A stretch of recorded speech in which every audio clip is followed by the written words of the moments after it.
Je décrète et je déclare que nous n'allons pas mourir dans notre jeunesse. Amen. À cause de la parole qui vient, nous n'allons pas mourir dans notre jeunesse au nom de Jésus. Ton amen est bizarre. Donne-moi un amen vivant. Donne-moi un amen intérieur. Alléluia. Hier qui a été pleinement béni. Waouh. Mesdames et messieurs, frères et sœurs, hommes de Dieu, nous allons recevoir ici et maintenant le bishop Alexander Amazou avec des acclamations et des honneurs.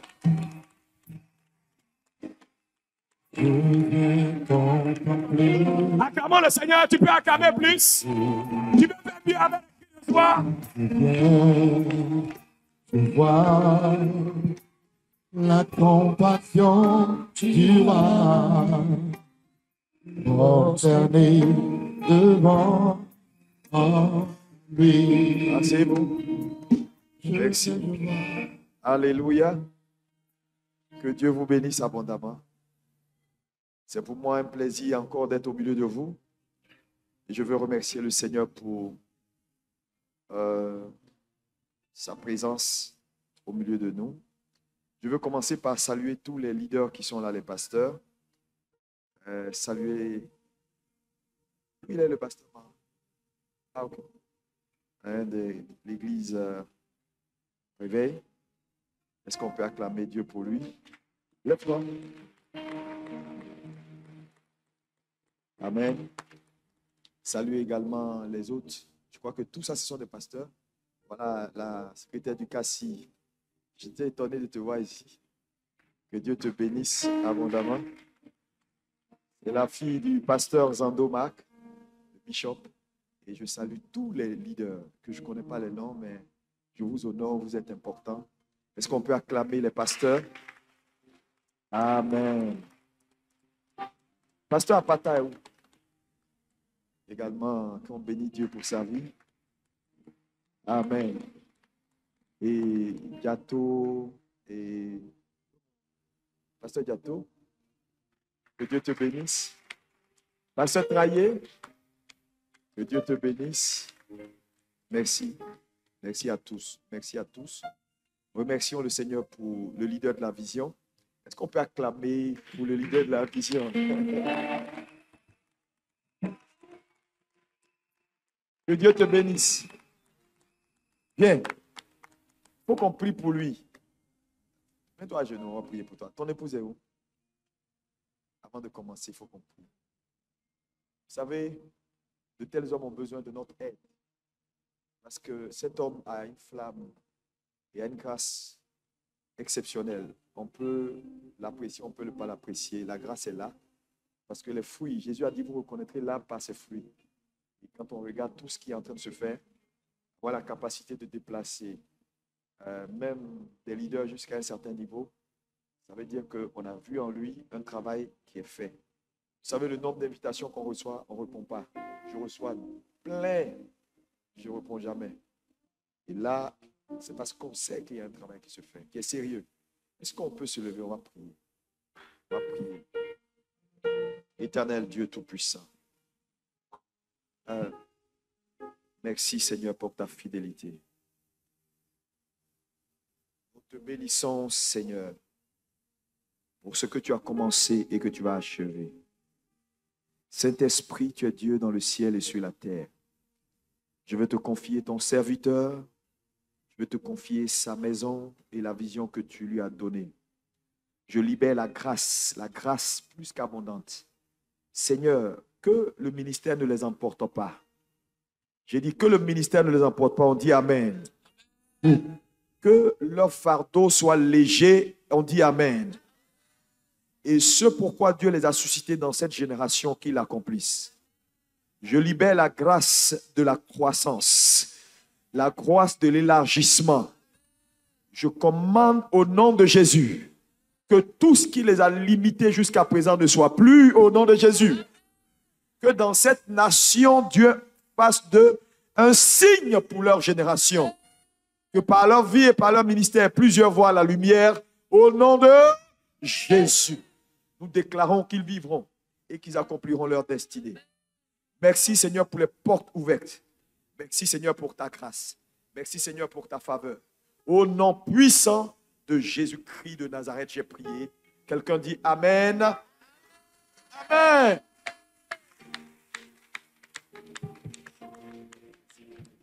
Merci. Dieu vous bénisse.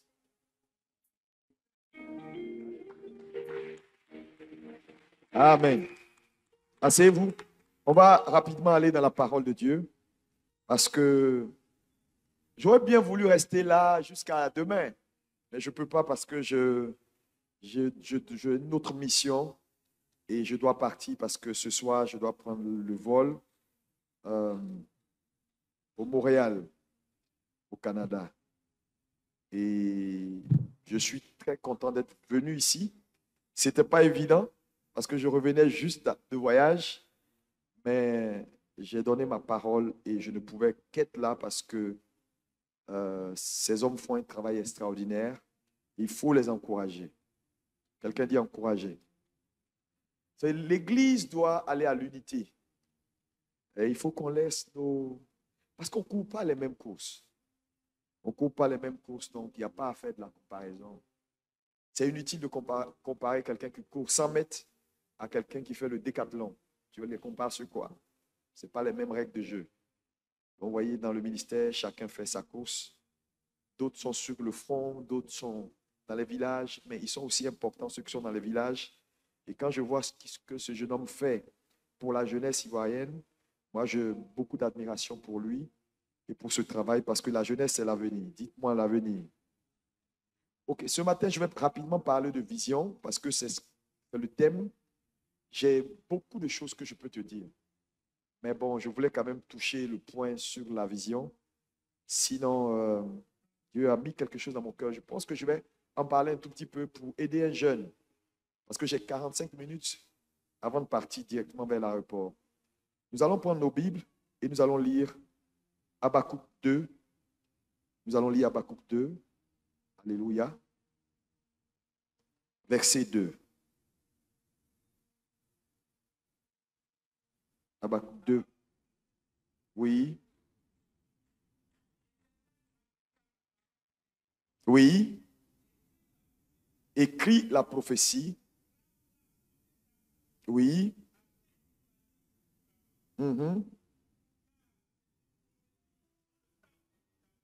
Dans d'autres traductions, c'est une vision dont le temps est déjà fixé, oui. Oui.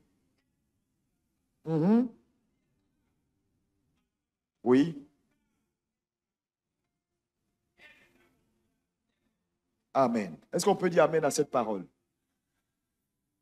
Je vais parler de vision. Je vais vous donner un certain nombre d'éléments et puis, selon que le Saint-Esprit va nous conduire, je vais apporter des additifs essentiels. Il faut prendre un stylo, il faut écrire. C'est très important ce que je vais dire. Ça peut changer toute ta vie, changer ta destinée. Alléluia.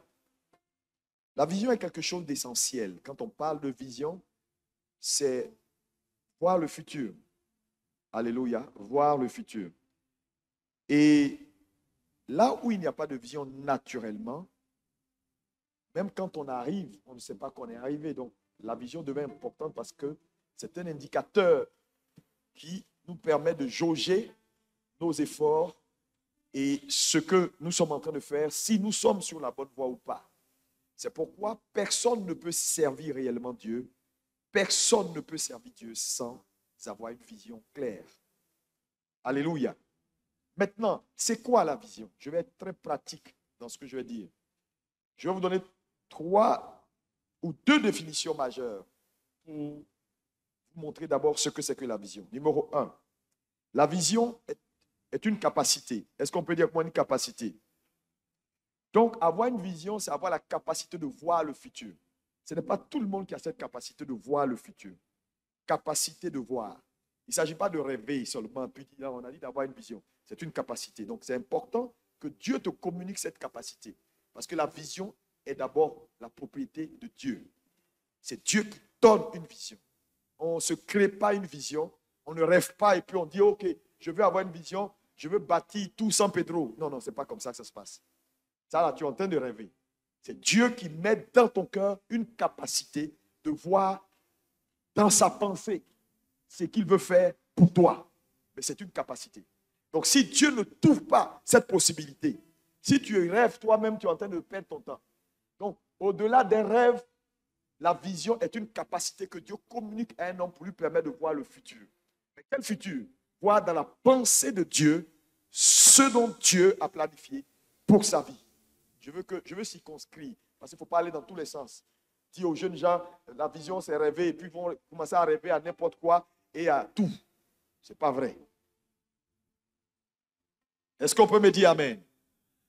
Deuxième élément, donc la vision est également, ça dit, une image mentale qu'on a du futur. C'est-à-dire, Dieu dépose dans ta pensée une image de quelque chose qu'il est sur le point de faire. Donc, une image mentale, alléluia, du futur. Donc, la vision peut être un plan. C'est-à-dire quelque chose que Dieu dépose dans ton esprit et tu peux voir la chose sur le plan imagé. Ça également, c'est une vision. Dites-moi Amen.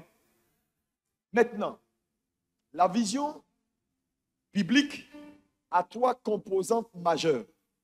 Trois composantes. Dis avec moi trois composantes. La première composante de la vision, c'est voir le futur. Mais ce n'est pas la seule composante. Parce que quand on parle de vision, en général, les gens disent, ah, j'ai vu le futur, j'ai vu. OK. Mais ce n'est pas tout. Donc, la première composante, c'est voir le futur. La deuxième composante, c'est voir le présent. Et la troisième composante, c'est voir le passé. Je vais vous expliquer. Parce que, s'il vous plaît, est-ce qu'on peut aller derrière pour que l'enfant ne gêne pas? Nous sommes en enseignement. Il faut que les gens soient très concentrés. Et donc, la vision a trois composantes. Voir le futur, voir le présent et voir le passé. Donc, ta capacité de voir le futur, de comprendre le présent et de voir également le passé. Si ces trois composantes ne sont pas là, tu n'es pas en train de manifester la vision biblique.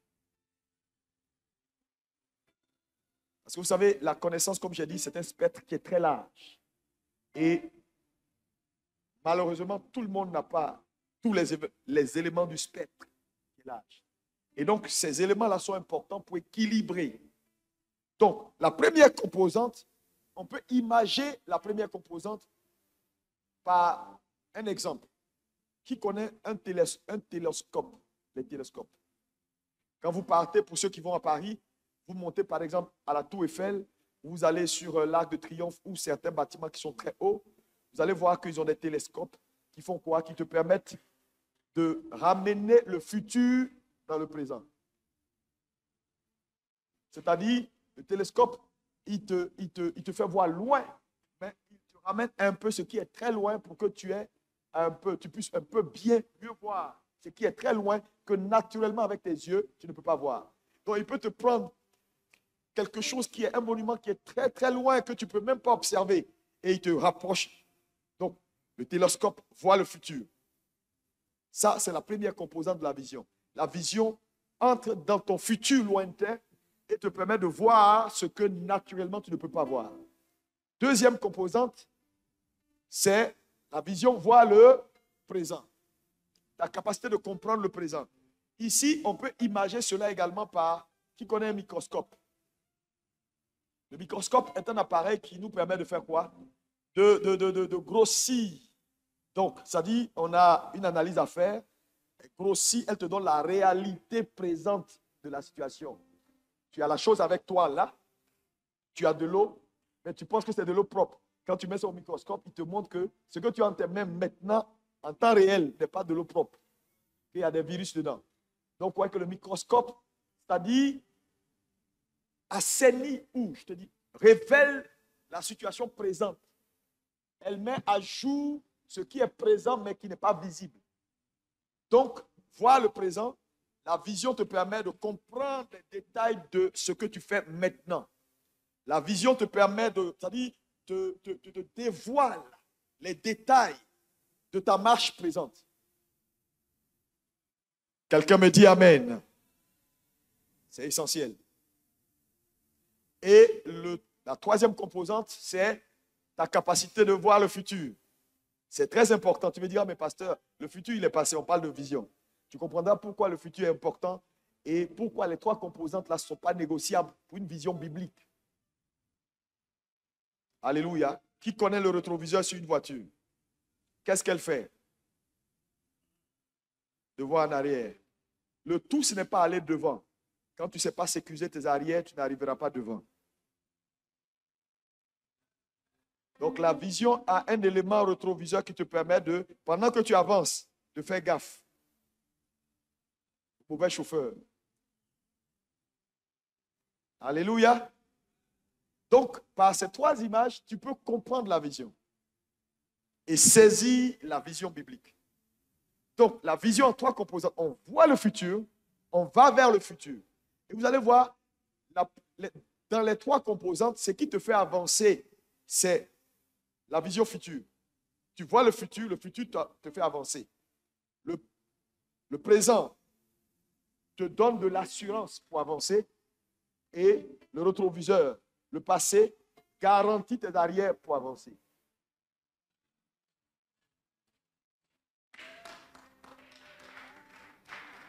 Quelqu'un me dit Amen, Alléluia. Donc c'est important de tenir compte de ces trois. Ça veut dire quoi? Ça veut dire que Dieu va te faire voir ce qu'il veut faire avec toi. Mais il faut faire gaffe. Si tu rates la deuxième composante, tu peux avorter ce que tu as vu. Parce que l'incapacité de comprendre son présent peut saboter ton futur. Yeah. Ce qui se passe maintenant. La lecture des événements actuels. C'est vraiment important. Donc, si tu ne comprends pas ce qui se passe, tu ne sais pas lire les choses comme il faut les lire avec les yeux de Dieu, mon ami, tu vas mal interpréter le futur. Et beaucoup de gens ont raté, bien sûr, leur destination parce qu'ils sont incapables de comprendre ce que Dieu fait présentement. Dieu va ouvrir tes yeux pour comprendre ce qui se passe maintenant. Pourquoi tu es assis là? Pourquoi les choses se passent comme ça? Pourquoi tu as l'impression? Parce qu'à un moment donné, tu ne vas pas comprendre. Qu'est-ce qui se passe? Il te faut la vision pour comprendre ce qui se passe. Ça va t'aider à persévérer pour continuer le chemin. Donc, ta capacité à comprendre maintenant est importante. Dis à ton voisin, comprendre maintenant est important. Le tout, ce n'est pas de chercher dans le futur.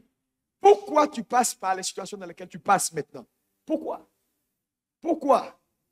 Pourquoi cette chose-là t'arrive, toi? Il faut que tu comprennes. La troisième composante, c'est qu'elle te permet de tirer les leçons du passé. Le rétroviseur te permet toujours de voir ce qui a été les erreurs que tu ne dois pas commettre maintenant pour sécuriser ton voyage vers le futur. Donc, un homme qui ne sait pas tirer également leçon de ce qui a été ne sera pas. Ah oui. Parce que le ministère, il est bizarre. Il est très bizarre. C'est pourquoi je vous ai dit hier, quand vous voyez un homme qui réussit, il y a des choses qu'il a compris que vous ne comprenez pas. C'est pourquoi la connaissance n'est pas négociable. La connaissance n'est pas négociable. Vous devez savoir. Vous devez, en tant que jeune, avoir une compréhension équilibrée. Dites-moi Amen.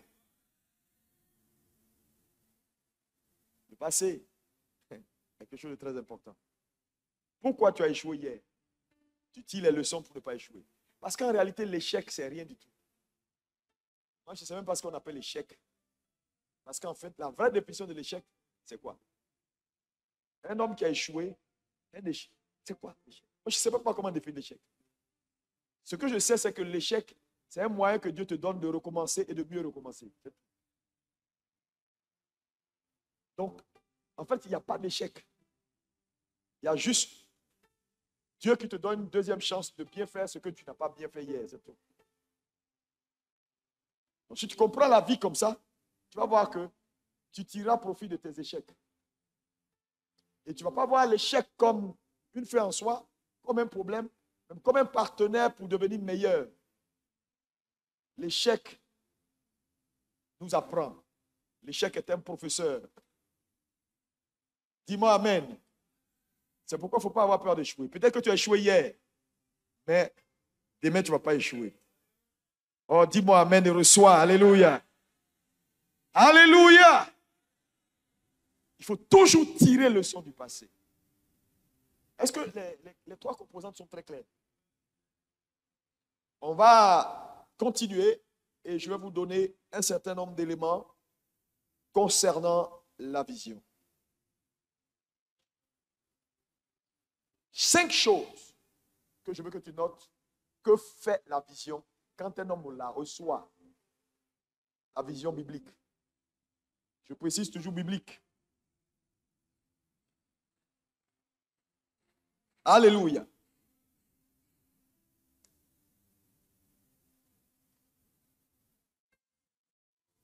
C'est important la vision. Parce que sans la vision, vous n'avez pas de futur. C'est la vision qui établit le futur d'un homme.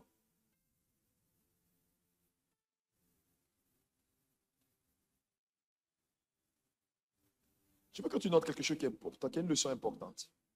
Dans la vie, tout homme est attiré soit par son futur, soit par son passé. Donc, lorsqu'on n'a pas de futur, on retourne naturellement vers le passé. C'est pourquoi les hommes qui n'ont pas de vision aiment bien parler du passé. Ils se rangent dans le passé et s'enferment. Parce qu'on est toujours soit attiré par ce qu'on a devant, soit par ce qui s'est passé avant, et soit on reste dans les espoirs du passé, soit on tire le leçon du passé, mais continue à regarder vers le futur.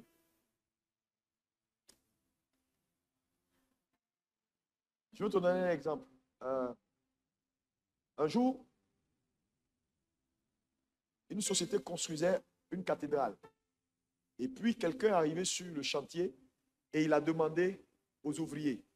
Au premier, il a demandé, qu'est-ce que vous êtes en train de faire? Il dit, non, on est en train de creuser un trou. Parce qu'ils ont commencé à faire les fondations. C'est-à-dire, c'était au moment, on a donné le plan, donc on a commencé les fondations. Donc, l'autre ouvrier a dit, on est en train de creuser un trou. Et puis après, il a posé la question à l'autre, au deuxième. Il dit, non, on est en train de faire, en fait, on va faire une clôture. Et puis, il y a un troisième à qui il a demandé. Il dit, non, on construit une cathédrale. Vous voyez que c'est 3 réponses différentes. On leur a dit, le chantier, c'est là, on va construire une cathédrale. Il y a un qui a retenu que c'est la cathédrale. L'autre, il a regardé à ce qu'il fait présentement, un trou. L'autre dit, bon, on va finir, après on fera la clôture.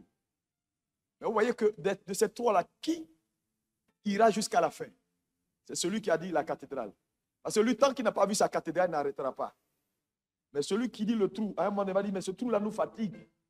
Quelle affaire de trou on construit, on creuse, ça ne finit pas. Donc, en fait, c'est la vision qu'un homme a qui donne, en fait, la valeur à ses activités.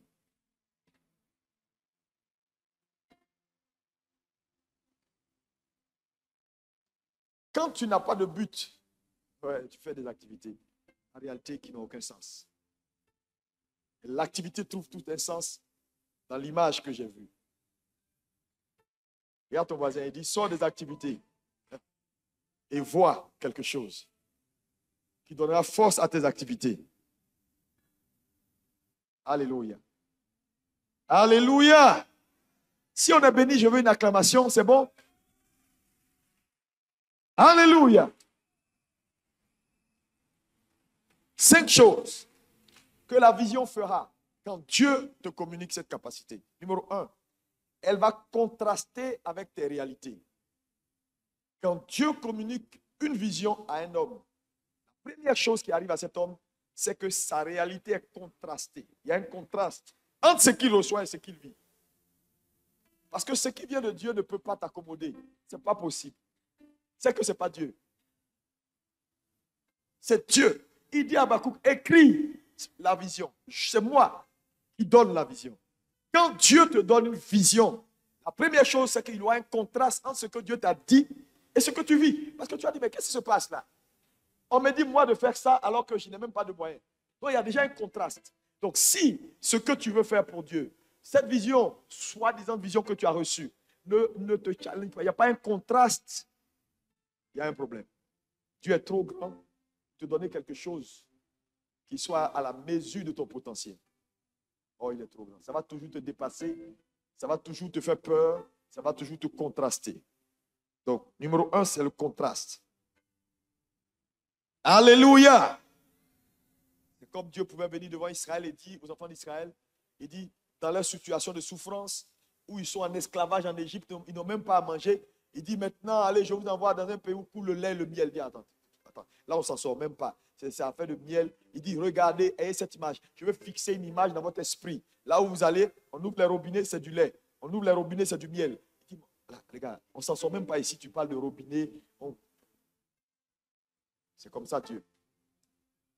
Et il fallait qu'Israël croie. C'est pourquoi il peut prendre Abraham, qui n'a même pas d'enfant, et dit, écoute, regarde le ciel. Ce sera ta descendance. Le sable au bord de la mer. Attends, qu'est-ce que tu racontes? Moi, je suis en train de lutter sur l'affaire d'un seul garçon. C'est une affaire de sable au bord de la mer. Tu sais ce qu'il y a comme sable au bord de la mer, Dieu? Que Dieu te communique une vraie vision. Dis Amen. J'ai dit, dis je reçois. La petitesse dans l'église de Jésus-Christ est liée au fait que, en réalité, beaucoup de gens pensent qu'ils ont une vision, mais ils n'ont pas de vision. Beaucoup de gens n'ont pas de vision. Beaucoup de pasteurs n'ont pas de vision. Beaucoup de frères n'ont pas de vision. Je vous assure, la médiocrité que nous voyons dans l'église aujourd'hui est liée au fait que les gens n'ont pas de vision. La plupart font des révisions. Une révision, c'est quoi? C'est regarder quelque chose que quelqu'un a fait et puis copier. Tu es en train de faire une révision. Il n'y a pas d'originalité dans quelque chose que tu copies sans ajout de quelque chose que Dieu t'a donné. Mets la main droite sur la tête, dis Seigneur, donne-moi une vision. Après cette conférence, télécharge dans mon esprit tes pensées et ce que tu veux faire avec moi. Amen. Deuxième chose que fera la vision quand on la reçoit, elle va challenger ta situation présente. Donc la première est contraste. Il y a un contraste entre ce que tu reçois et ce que tu vis. La deuxième, c'est qu'elle te challenge toi-même en tant qu'individu. Elle va te challenger. C'est-à-dire quoi? Elle va te sortir de ta zone de confort. Oui. C'est vraiment important. Je prie que Dieu donne de vraies visions aux pasteurs, aux frères et aux sœurs. Beaucoup de gens pensent qu'ils ont une vision. Ils n'ont pas de vision, je te dis. Ils se mettent quelque part, ils rêvent et ils sont. Beaucoup poursuivent leurs ambitions. Parce que si tu fais attention, tu vas confondre l'ambition et la vision. Mais l'ambition n'est pas forcément une mauvaise chose. Elle n'est pas forcément une mauvaise chose. Oui. Mais quand elle ne rencontre pas une vraie vision, elle devient un problème.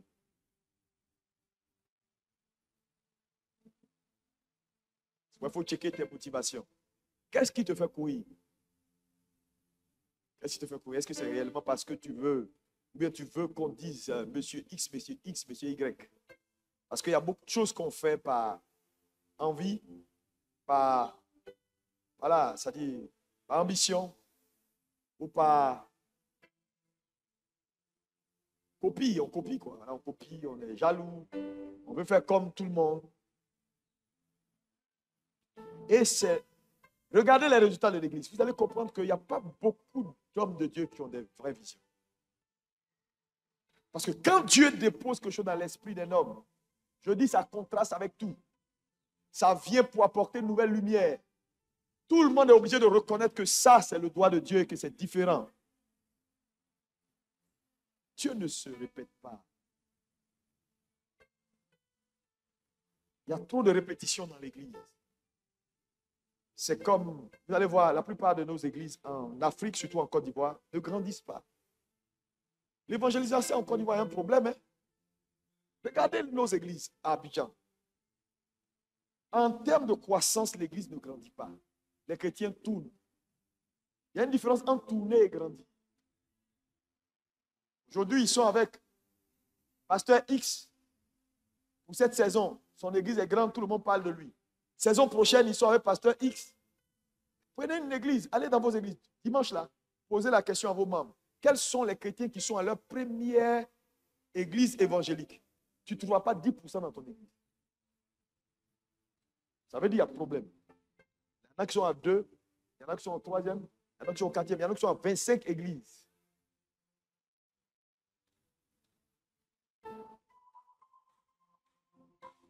Et on appelle ça croissance, ce n'est pas croissance. Donc chacun travaille pour pêcher dans la bague de son voisin. La main est là, hein, mais c'est la bague des autres on cherche. Alléluia. Que Dieu aide l'Église. Je vous dis, c'est dramatique. Parce que vous allez voir certains grands ministères. Et quand vous allez voir la récompense que Dieu va leur donner au dernier jour, toi-même tu vas pleurer. Parce que tout ça, ce n'est pas seulement. Lui, il a un peu seulement. Et puis tout le reste, là, il a pêché dans les bacs. Il a mis des stratégies pour attirer les gens. Donc les gens sont venus parce que c'est l'église de la saison. C'est l'église qui marche. C'est l'église qui a les écrans. C'est l'église qui a les instruments. C'est l'église moderne. Donc tout le monde est là. Et puis on dit c'est nous seuls, à part nous, personne d'autre. Ouais, on voit ça partout. Hein. Quand tu demandes aux chrétiens, tu es né de nouveau, il dit non, je suis de telle église. Comme si c'est l'église qui est née de nouveau. Ils ont oublié Jésus. C'est l'église qui est devenue l'étiquette. On voit ça partout, hein, les gars. Moi, je suis. Quand il te voit, je suis tant. Parce qu'il s'est dit, quand il te dit je suis tant, ça peut te dire, tu vois l'église là, non? Qu'on connaît partout à Abidjan là. Le pasteur qui est partout là, ouais, c'est mon pasteur.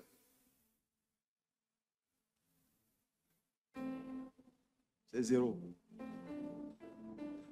C'est zéro. Dieu n'a pas le même facteur de jugement que nous. Hein. C'est pourquoi il faut réellement qu'on cherche Dieu. Quelqu'un me dit Amen. Donc, elle va te confronter la vision de ta zone de confort. J'ai un message que j'ai prêché, mais j'ai prêché après. Beaucoup de gens m'ont appelé pour dire de ne plus en parler. Je dis, pourquoi il ne faut plus qu'on en parle? Ce message, c'était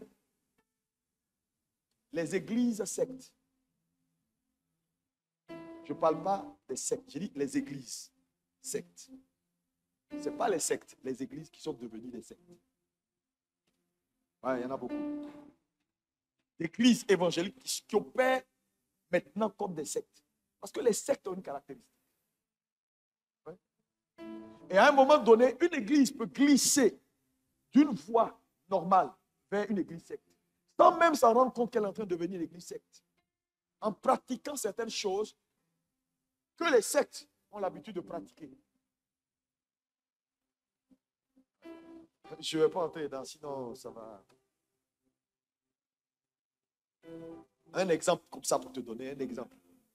Quand la parole du leader devient ou est substituée à un moment donné à la parole de Dieu ou ses prophéties, où les gens peuvent prendre la prophétie de leur leader et en faire parole d'évangile. C'est passé à côté. C'est passé à côté. Il n'y a personne, frère, qui que tu sois, monte, descend. On se connaît entre nous. En haut là-bas, on se connaît nous tous en détail. Je peux mieux te parler de ton leader que toi-même. On mange ensemble, on fait tout ensemble. On se connaît nous tous. Cherchez Jésus, c'est tout ce que je dis. Un homme reste un homme. C'est ce que je disais dernièrement quand j'étais avec le pasteur Marcelo à son église, à sa conférence équilibre. Je disais que dans la vie, il faut qu'on arrive à un point où nous, les leaders, là, on comprenne qu'on n'est pas éternel. Et que la vision que Dieu nous a donnée, il faut qu'on le décline en action, c'est-à-dire en institution. Pour que les jeunes qui viennent, qui nous suivent, nos églises, à un moment donné, les gens arrêtent de suivre des hommes. Parce que l'institution est toujours plus grande que l'homme. C'est pourquoi un président de la République, l'institution peut le démettre. Oui. Une fois en France, dans le temps, Hollande, il est allé monter sur une moto avec sa copine. Les gars de corps lui ont dit non, ça ne se fait pas. Ils l'ont arrêté pour dire ça, ça ne se fait pas. L'institution que tu incarnes ne te donne pas droit de faire certaines choses. Parce que l'institution est ce qui te donne force d'être président. tu fais, elle peut te démettre. C'est pourquoi le mariage est une institution. Ouais. Oui, le mariage a la capacité, mon ami, de vous faire. Quand la Bible dit honorer le mariage, c'est une institution qui vous dépasse, vous deux qui êtes dedans. Ça veut dire, si vous vous comportez d'une certaine façon, c'est le mariage là, qui est institution au-dessus de vous là, qui va vous juger. Ce n'est pas mon sujet. Vous allez comprendre que beaucoup de gens sont en train de commettre des erreurs graves. Au dernier jour, ils vont regretter. Parce que, en réalité, une institution est quelque chose de puissant. Il faut arrêter. Parce qu'à un moment donné, tu es un homme. Tu peux faire. Imagine-toi, si tu es malade pour un mois, l'église fait quoi? Si toi, tant que tu ne prêches pas, les gens ne viennent pas à l'église. Comment l'église marche? Tu ne peux pas être un homme fort. C'est pourquoi les pasteurs meurent vite partout. On ne comprend pas parce qu'ils veulent jouer, ils veulent être des super hommes. Tu n'es pas un super homme, mon ami. Même quand ils sont fatigués, ils sont obligés de prêcher, de donner de la performance pour montrer qu'ils sont là, alors que le monsieur, mon ami, il est un homme à grand H. Il faut démocratiser les choses. Amen. Bon. Anyway, allons à la vision. Alléluia. Troisième chose que la vision fait quand elle entre dans la vie d'un homme. La vision va vous concevoir de nouvelles opportunités. Numéro 1, elle contraste avec ta situation présente. 2, elle fait quoi? Elle te challenge. Elle te sort de ta zone de confort. 3, elle pourvoit pour toi quand elle vient de nouvelles opportunités. C'est très important. C'est-à-dire que tu commences à voir des choses que tu ne voyais pas avant. Je te dis, elle te donne de nouvelles opportunités. La vision est un incubateur. Elle va donner naissance à des opportunités. Elle ouvre de nouveaux horizons pour toi. Tu commences à voir, à apprécier certaines choses. Alléluia. Mais quand tu vois un homme qui est limité, la vie devient fade. Il ne voit même pas les opportunités. Donc la vision ouvre tes yeux sur de nouvelles opportunités. 4. La vision, quand elle vient et qu'elle vient de Dieu, elle te connecte aux ressources. Dis-moi, dis avec moi, elle me connecte aux ressources. Oui. Vous savez, on dit souvent que la provision suit la vision. Moi, je ne crois pas trop en ça. Je pense que la vision précède. C'est-à-dire la provision précède la vision. C'est-à-dire, je vais vous expliquer. Quand Dieu te donne une vision, l'argent attend la vision. L'argent ne suit pas la vision. L'argent attend la vision. Ne suit pas. Parce que Dieu finit toujours avant de commencer. Écris ça. Dieu, il finit toujours avant de...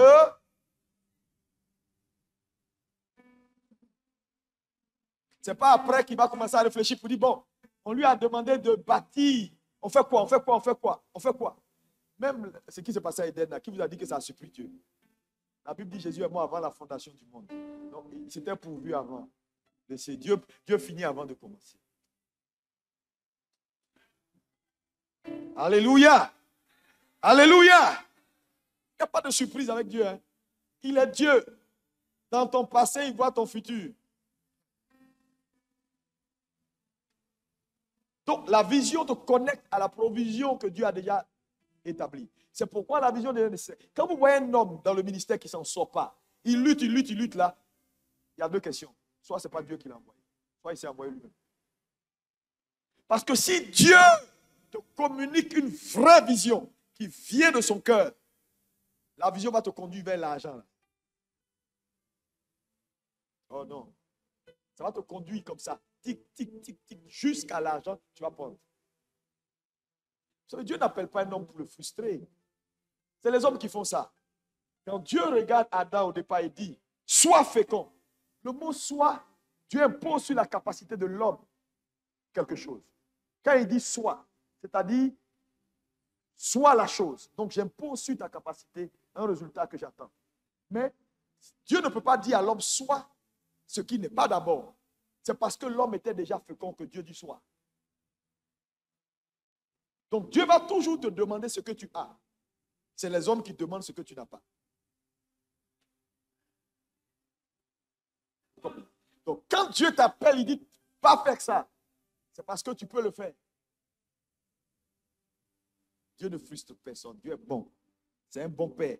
Il sait ce qu'il a investi. C'est pourquoi la Bible dit qu'il appelle les choses qui ne sont pas comme si elles. Mais ce verset, beaucoup de gens lisent sans comprendre. Dieu appelle les choses qui ne sont pas comme si elles étaient. En réalité, quand tu étudies bien le verset, Dieu appelle toujours ce qui est. Mais le mot n'était pas. C'est par rapport à notre monde naturel. Dieu appelle les choses qui ne sont pas dans notre quotidien naturel. Mais en réalité, elles sont. C'est pourquoi elles seront.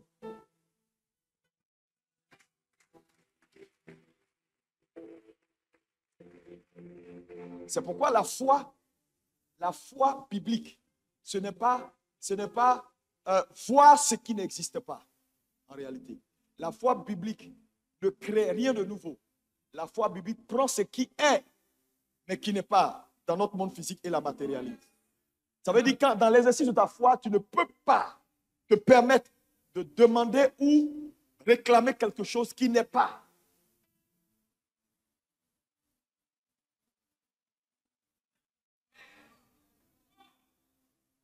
Est-ce qu'on me comprend?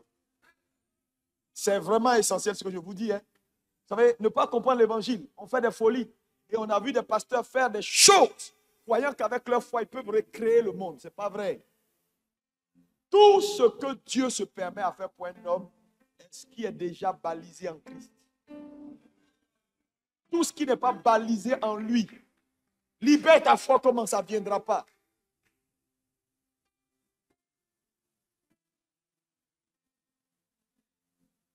C'est clair? Voilà. C'est pourquoi, souvent, il faut connaître la volonté de Dieu pour faire la volonté de Dieu. Tout simplement. Tout simplement. Et c'est pourquoi la parole devient nécessaire. Être proche de Jésus devient nécessaire. Devient essentiel. Tu ne peux pas refaire le monde. Non, je vais recréer quelque chose. Tu vas recréer quoi? Tu vas créer quoi? Tu ne peux rien créer. Tout ce qui est fini en Jésus, là, c'est ça seulement que Dieu t'autorise à avoir et à faire.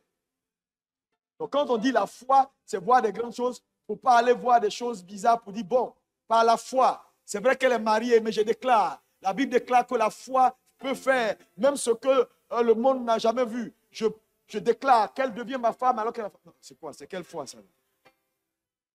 Qui prend femme de quelqu'un qui a fait Par la foi, je bâtis une tour sur la lagune ébriée. C'est quoi ça? Alors que c'est Dieu qui a créé la pesanteur, qui a fait des lois, qui a mis... Toi, ta foi là, c'est quoi ça? Foi contre nature. C'est la même chose qui est arrivée lorsque Satan a dit à Jésus, sur la montagne, si tu transformes ces pierres en pain, Jésus a dit, chez nous là, ne transforme pas pierre en pain. Pierre qui devient du pain, c'est contre nature. Nous, on prend pain pour faire pain, mais on ne prend pas caillou pour faire pain.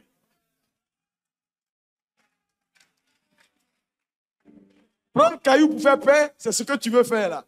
Allez bâtir un tour sur la lagune ébriée. C'est de la sorcellerie.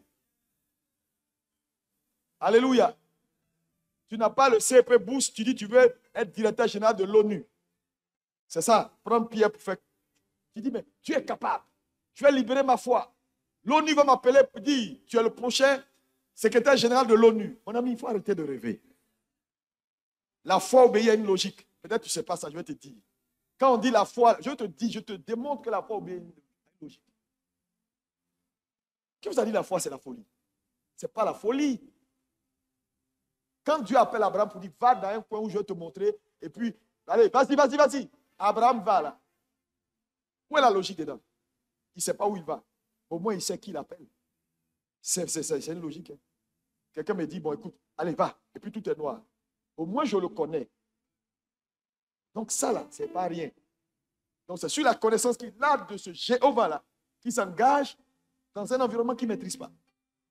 Donc la foi, ce n'est pas la folie. S'il ne connaissait pas Jéhovah, il n'allait pas partir. Arrêtez de balancer là, au nom de Jésus. Je suis dans la brousse sur une montagne, tu es là, tu trembles toi seul. Tu vas prendre un esprit. Et il y a beaucoup de gens qui ont pris des démons comme ça, et ils sont venus, ils sont des prophètes, et ils racontent autre chose que l'évangile de Jésus. Révélation nouvelle. Est-ce que vous savez qu'il n'y a aucune nouvelle révélation? Dis avec moi, il n'y a aucune nouvelle révélation. Encore plus fort. Maintenant, je te pose une autre question. Je vais te poser une autre question. Est-ce que tu sais que Dieu parle plus? Tu ne sais pas ça? Il n'y a pas beaucoup de gens qui savent ça. Je te dis ça aujourd'hui. Dieu ne parle plus il y a longtemps. Maintenant, tu vas me dire, mais tous ces gars qui disent Dieu m'a dit là, qui leur dit? Tous ces prophètes qui parlent là. Il y a longtemps, Dieu ne parle plus. Les gens lisent la Bible, il ne faut pas attention. Il y a longtemps, Dieu ne parle plus. Dieu a parlé une seule fois et puis c'est terminé. Tous ceux qui parlent, que vous voyez là, je vais t'expliquer ce que c'est.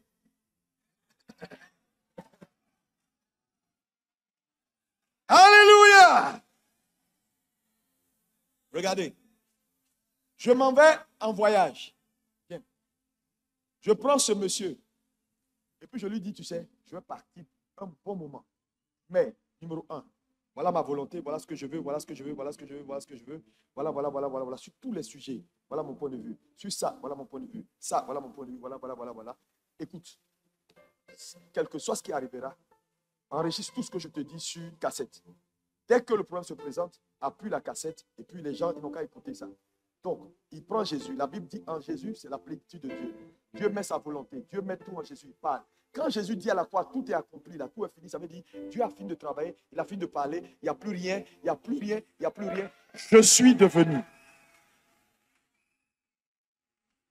devenu, désormais, tout ce que Dieu peut vouloir, penser, imaginer, dans le passé, dans le présent et dans le futur. Il laisse Jésus. Et puis lui parle. Maintenant, à chaque fois que quelqu'un dit, le Saint-Esprit me parle, qu'est-ce qui se passe? En réalité, sur un point, Jésus on a pris la cassette. Et puis on entend la voix de Dieu. C'est pas, il y a longtemps, il a fini. Donc, en réalité, Dieu fait ça pour que personne n'aille chercher une autre révélation ailleurs, si ce n'est en Jésus. Ça veut dire quoi? Si tu vas chercher autre chose, en dehors de Jésus, tu n'entendras pas la voix de Dieu. Parce que Dieu a tout mis en une personne et il est parti. Donc si tu veux entendre Dieu, appuie simplement Pâques. Et puis tu vas entendre tout ce qu'il a dit. Sur ta situation, il a parlé. Tout est là. Donc les histoires de tous les jours, matin, midi, soir, comme si Dieu se levait. Maintenant, il parle ici, il parle là. Il y a longtemps, il a fini de parler. À chaque fois que quelqu'un a besoin d'entendre sa voix, avoir une direction, c'est le replay. Replay. On appelle ça replay. Merci. C'est pourquoi il n'y a rien de nouveau. Tout est replay. Dis avec moi replay. Quelle révélation toi tu peux avoir? Tu as fini. Dans 5 minutes. Oh merci. Je n'ai même pas fini. Bon, c'est pas grave. Alléluia. Replay. Tout le monde dit replay. C'est vraiment important ce que je vous dis. C'est pourquoi s'il y a une personne que vous devez chercher, c'est Jésus. Arrêtez de courir après des révélations. Quelqu'un vient te mystifier pour dire, bon, j'ai une nouvelle révélation là, ça rentre ici, ça sort ici. Oubliez ça. Oubliez ça. C'est de la distraction. Tout est en Jésus. Tout. J'ai quelque chose de nouveau. Il n'y a rien de nouveau sous le soleil. Oh, quelqu'un me dit amen, amen, amen, amen. La vision, en 5e point, quand tu l'as, elle va concentrer tes énergies. Elle te rend focus. Un homme de vision est focus, n'est pas dispersé. 10 millions de choses. Parce que la vision a la capacité de canaliser tes énergies et de choisir tes connexions et tes associations. C'est-à-dire un vrai homme de vision marche avec ceux qui vont dans le même terminal que lui. Si moi je vais à Paris, je ne me mets pas dans le rang des gens qui vont à Zurich ou à Genève. Mais je marche avec les gens qui vont à Paris. Donc la vision a la capacité de rendre ta vie sélective. C'est pourquoi quand tu deviens un vrai leader et que Dieu te parle, à un moment donné, les gens vont trouver que tu es trop sélectif. Mais c'est comme ça. Tu ne peux pas réellement recevoir de Dieu et ne pas être sélectif. Tu es une jeune soeur ici, là, tu marches avec tout le monde, tu vas dans tous les quartiers, derrière les murs, avec les petits garçons là. Il faut que Dieu te délivre.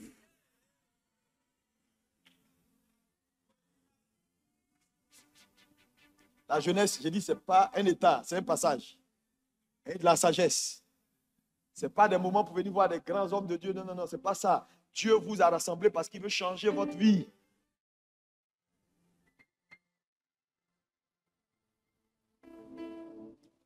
Je termine avec ça rapidement. Comment on reçoit la vision? 3 voies majeures pour recevoir la vision, et puis je termine. Il y avait un autre point, mais on ne va pas voir ça. Alléluia. Numéro 1, on peut recevoir la vision par révélation, de façon ouverte. Acte 26, versets 12 à 19. Paul, ici, reçoit une vision ouverte. Donc, la vision peut se recevoir par révélation, vision ouverte. Dieu te parle. Mais ce n'est pas la seule voie. Parce que lorsqu'on parle de vision, la plupart des gens voient la façade révélation ouverte. Et quand quelqu'un n'a pas reçu par révélation ou par façade, c'est-à-dire par voie ouverte, on trouve que lui, Dieu ne lui a pas parlé. Les gens mettent dans leur CV, oui, Dieu m'est apparu. Et puis ils pensent que ça va effrayer quelqu'un.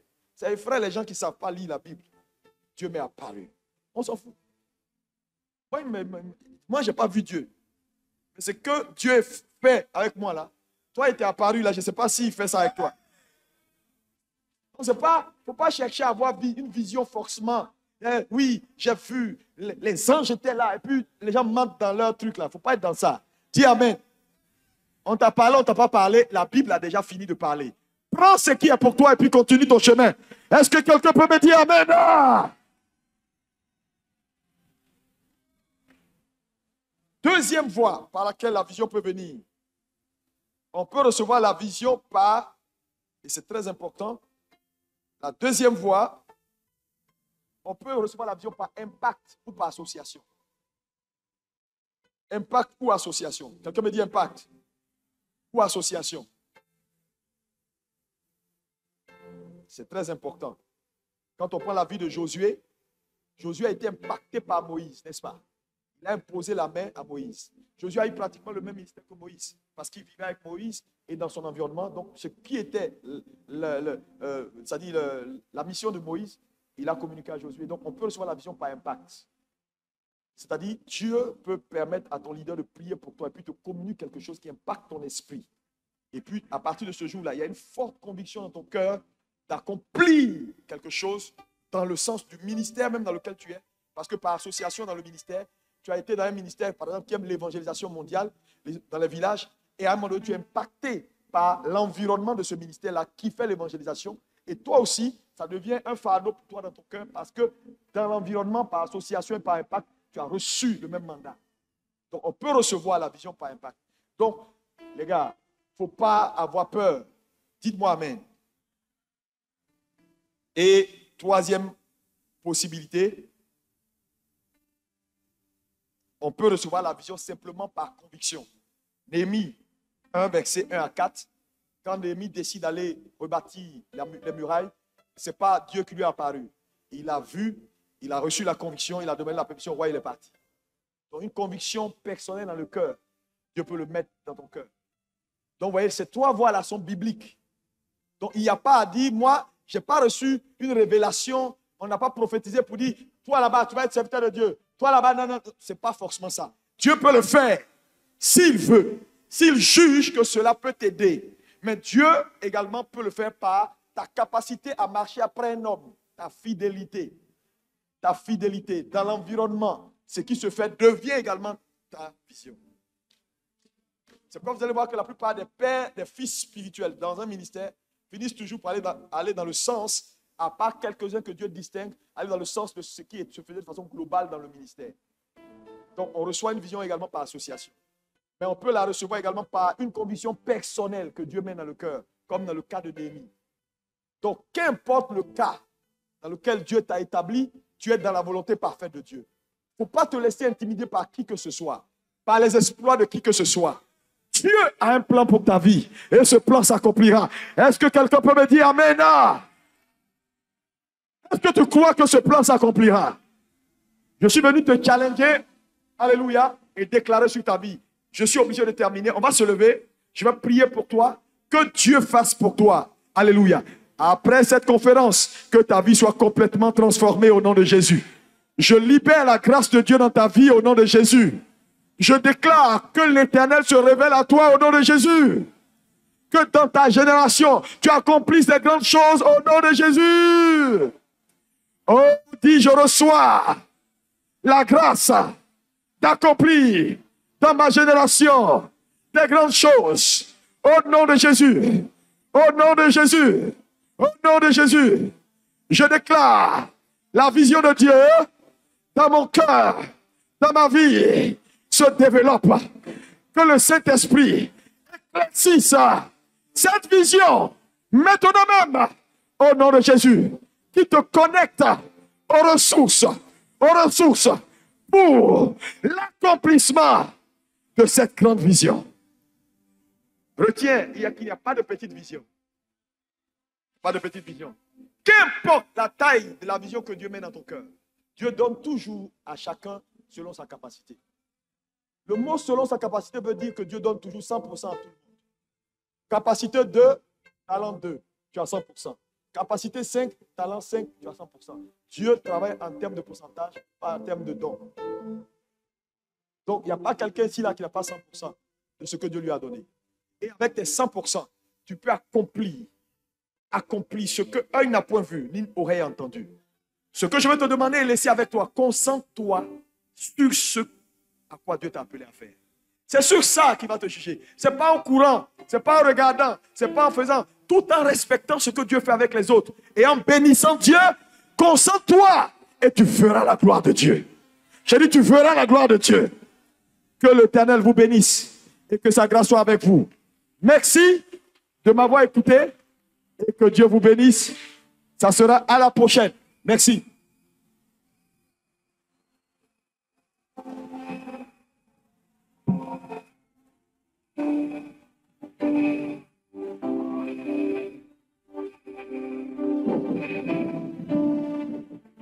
Clamons encore très fort.